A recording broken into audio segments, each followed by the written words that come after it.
আমি তো কোনো লড়াই দেখলাম না, মনে হলো যেন টোটাল সারেন্ডার, পার্টিকুলারলি ব্যাটিংয়ে। আর ওদের ব্যাটাররা খুব ভালো ব্যাটিং করেছে। আমাদের বোলার কালকে 4টা চেঞ্জ করেছি আমরা।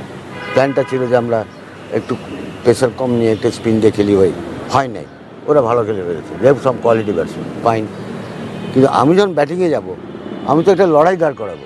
একমাত্র আমি তো মনে করি যে ইয়ের কাছে ওই পেস বোলারটা আর হলো আমাদের রশিদ খানের কাছে আমার ম্যাচটা হেরে গেল। অনেকদিন ধরেই তো খেলছি আমরা, তো কী হলো কালকে? ওই কথাই আমি বলতেছিলাম সবাইকে যে দেখেন, লেগ স্পিন আপনি যে মনে করেন যে আমি বলটা রিড করতে পারি নাই, এটা গুগলি আসতেছে নাকি, ও তো ভেরিয়েশন আছে। জোরের উপর করে, একটু ফ্লাইট দেওয়া হালকা। ক্রিকেটের কথা আছে যে if you cannot read the leg spin, go forward, don't go back foot. আপনি যখনই ব্যাকফুটে যাবেন, হয় আপনি এলবিডব্লিউ হইবেন মিস করলে, নাহলে বোল্ড হয়ে যাবেন।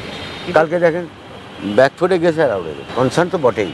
এবং 40 রান পর্যন্ত করেছে, তখন রশিদ খান আসে নাই পিকচারে। রশিদ খান জানে যে আমি কোন সময়টায় আমি ঢুকবো বলি। দেখি আমাদের ফ্রন্টলাইন বোলাররা কী করে। রান তো তারা ওরকম করতে পারেনি খুব বেশি করে স্কোরিং রেট, সেই জায়গায় আমরা কিন্তু ওই 40 করলে যে আপনি করেছেন ভালো, that was a good start, আমি বলবো ফাইন। বাট তারপরে সব কিছুই ওলোর পর মনে হয় একটা ঝড় আসলো, একটা সুনামি আসলো। রশিদ খানের নাম শুনেই গাবড়া যায় কিনা আই ডোন্ট নো। তারপরে তাদের আরেকটা স্পিনার ছিল নবী, তো ওরকমই আছে। নবীর ব্যাটিং দেখছেন, সে কিন্তু এটাই তার লাস্ট সিরিজ ওয়ার্ল্ড কাপ খেলে ছেড়ে দেবে। এখনও কী ব্যাটিং করে, পাওয়ার হিটিংটা কীভাবে করে আমরা তো করতে পারলাম না। তার পাওয়ার হিটিং কীভাবে করে, বলটাকে পিক করে। আমরা কেন নবীর মতো ব্যাটিং করতে পারছি না? পারি না, কারণ আমরা পারি না এই জন্য যে আমাদের ওই ওই ওই ইটা নাই, আমাদের ওই কনফিডেন্সটা ল্যাক করছে এখনও। এবং আমাদের বল পিক করা, কোন বলটা আমি কোথায় করবো, এবং পাওয়ার ক্রিকেট যেটা নাকি you have to put power into a shot, এবং কোন জায়গাটা আমি টার্গেট করব, ওই বোলারকে কোথায় খেলবো, সেই সিলেকশনটাই তো আমাদের ঠিক করতে। না পারতেছি আমরা সিঙ্গেলস নিতে, না পারতেছি আমরা একের উপরে খেলতে, যেটা সিঙ্গেলস বলি আমরা, না পারতেছি আমরা ডাউন উইকেট খেলতে স্ট্রেট। আপনার এই জায়গাটা তো ভ্যাকুম থাকে। আপনি এখানকার বলগুলি যতগুলি এলবিডব্লিউ হয়েছে, ওদের স্টাম্পের বল, তো স্টাম্পের বল এলবিডব্লিউ মানে কি, বলগুলি স্ট্রেট স্টাম্পের লাইনে আসছে। তো আপনি প্লে স্ট্রেট, বোলার তো বড় থ্রু তো ফলো থ্রু করবে। বল যদি আপনি পাঞ্চ করেন, বল তো উইকেটকে বিট করে যাবে, 1, 2, 4 হইতে পারে। এগুলো হলো একটা ব্যাটারের তার স্কিল, কারণ একটা ব্যাটসম্যানের সাথে আরেকটা ব্যাটসম্যানের পার্থক্যটা এগুলি তৈরি করে দেয়। সেরকম ব্যাটিং দেয় একমাত্র সাইফ হাসান ছাড়া আমি তো দেখলাম না যে কেউ পুরো full face of the batting খেলে। এখন কী করে ঠিক করবেন? এখন কি আপনি অন্য দেশের নাগরিক, যে দেশের নাগরিক করতে দিবেন? ফুটবলাররা যেমন সব নিয়ে আসতেছে, ওটা তো হবে না। আমাদের এদের ইন্ডিজিনাস পিপুল যে যারা আছে আমাদের দেশে, এদেরকে, এবং এরা তো এখন নতুন আর্ন করা না, তারা তো খেলছে, তারা বিপিএল পর্যন্ত খেলে। বড় বড় ইন্টারন্যাশনাল প্লেয়ারদের সঙ্গে যে রাব দেয় শোল্ডার, যে ড্রেসিং রুম শেয়ার করে, সব কিছু। তাহলে কী শিখলো বা কী খেললো? ওদের সঙ্গে প্র্যাকটিস করে না? অবশ্যই করে। এবং বিপিএলে মানটা তো আবার অনেক কিছু এখানে ইনভলভ। ক্রিকেটটা এখন বিপিএল বলেন, আইপিএল বলেন, বা বিগ ব্যাশ বলেন, ক্যারিবিয়ান ক্রিকেট বলেন, দিস আর নট ক্রিকেট। এগুলো অ্যাকচুয়ালি এখন কমার্স, এগুলো কমার্শিয়াল হয়ে গেছে। এখন ওয়ার্ল্ড ক্রিকেটও এখন কমার্স হয়ে গেছে।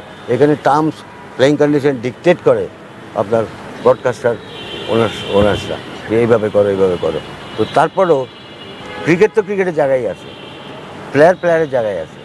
ওই প্লেয়ার আমার অপোনেন্ট প্লেয়ার বা আমার প্লেয়ার, আমি তো বলই খেলবো। ব্যাটার হইলে আমি ওই ব্যাটসম্যানকে আউট করার জন্য বল করবো অ্যাকর্ডিং টু মাই ফিল, ওইটা তো আছেই। ওই জায়গায় তো আমাকে উৎকর্ষ সাধন করতে হবে। তো সেটার জন্য আপনি যে পিচ স্পিনিং করবেন, ওয়েস্ট ইন্ডিজের যে 6 ফুট স্পিনারগুলি আছে, 5 ফুট 11 ইঞ্চি, আপনি কি শিওর তাদের এগেন্সে টার্নিং উইকেটে আপনি ভালো ব্যাটিং করতে পারবেন? ওই তো কাজেই এখানে উইকেটটা তৈরি করতে হবে। এবং আমি মনে করি, এটা আমার ব্যক্তিগত opinion, you cannot cheat with the crowd. আপনি দর্শকদের সাথে চিটিং করতে পারবেন না। দর্শক টাকা দিয়ে আসে, সময় ব্যয় করে আসে ভালো খেলা দেখতে। তারা 50 ওভারে খেলায় দেখবে, তারা 250 এগেন্সে 270 বা এরকম একটা কিছু, বাট নট একটা 50 ওভার ম্যাচে এসে দেখলো এক টিম 100 হলো, আর টিম দেখলাম 8 উইকেটে জিতে গেছে, বা এক টিম আগে ব্যাটিং করছে 200 করছে টেনে because slow wicket, turning wicket. এটা হবে না। ক্যাপ্টেন্সি ঠিক আছে, আমি শুনছি ওকে কিন্তু প্রশংসা করছে সবাই, বিকজ আর যখন নাকি আপনার সোলজাররা যদি ভালো আপনাকে স্ট্র্যাটেজি করে বল না করে, আক্রমণ ঠিকমতো না করে, না যুদ্ধের সময় কিন্তু ওই ইনফেন্ট্রি সোলজার যারা থাকে, তারাই কিন্তু ওই যিনি জেনারেল থাকেন তার মেডেলটা কিন্তু, বা সম্মানটা কিন্তু ওর কাছে যাবে। তো সেই জন্য তাকে তো ভালো সোলজার দিতে হবে, যে নাই খেলবে। যেমন ইনফেন্ট্রি, আর্মিতে বলে ইনফেন্ট্রি সামনে থাকে, তারপরে লাইনে কারা থাকে, আর্টিলারি থাকে, যারা কামান নিয়ে থাকে, কামান। ওই ওই ওই মিডল অর্ডারে ব্রিগেডাররা, যেটা ক্রিকেটের বাসায় যদি বলি।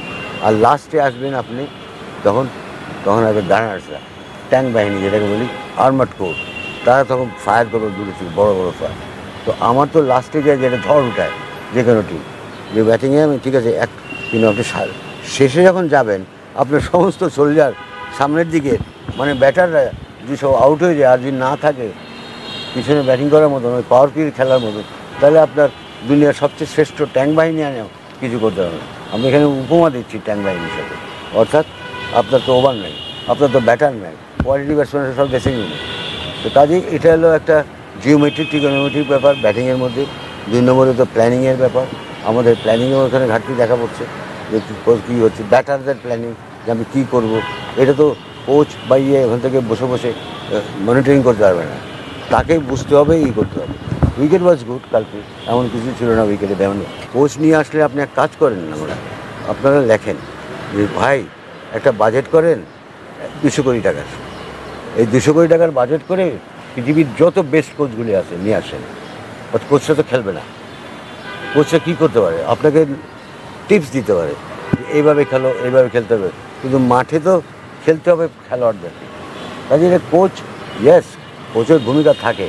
কারণ আমাদের এখানে একটা সিনিয়র টিমে, ছেলেদের টিমে আমাদের ওরকম কোচ থাকতে হবে, যে নাকি আমরা কিন্তু এখনও সেই বিরাট কোহলিও হই নাই, টেন্ডুলকারও হই নাই, বা রোহিত শর্মাও হই নাই, বা ওই বাবার আজমও হই নাই। কিন্তু অনেকে তো ভিভ মতো চুইংগাম চাবাতে চাবাতে নেমে যাচ্ছে। চুইংগাম চাবায় আমাদের এরা, ঠিক আছে, এটা হলো নার্ভাসনেস থেকে চাবায়, বুঝছেন। আমার সেটাকে ভুল বুঝতেছে, আমার কাছে মনে হয় ওটা কিছু না, ওটা কনসেন্ট্রেশন করে।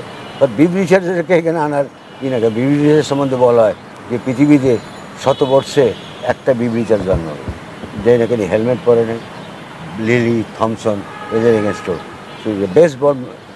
আমি একদিন মাঠে ছিলাম একটা ম্যাচে, ওয়ার্ল্ড কাপের ফাইনাল ইংল্যান্ডের সাথে। তার আস্তে আস্তে আস্তে আস্তে পার্টনারশিপ, বিভিন্ন তার স্বভাব ছিল খেলা খেলে যাবে।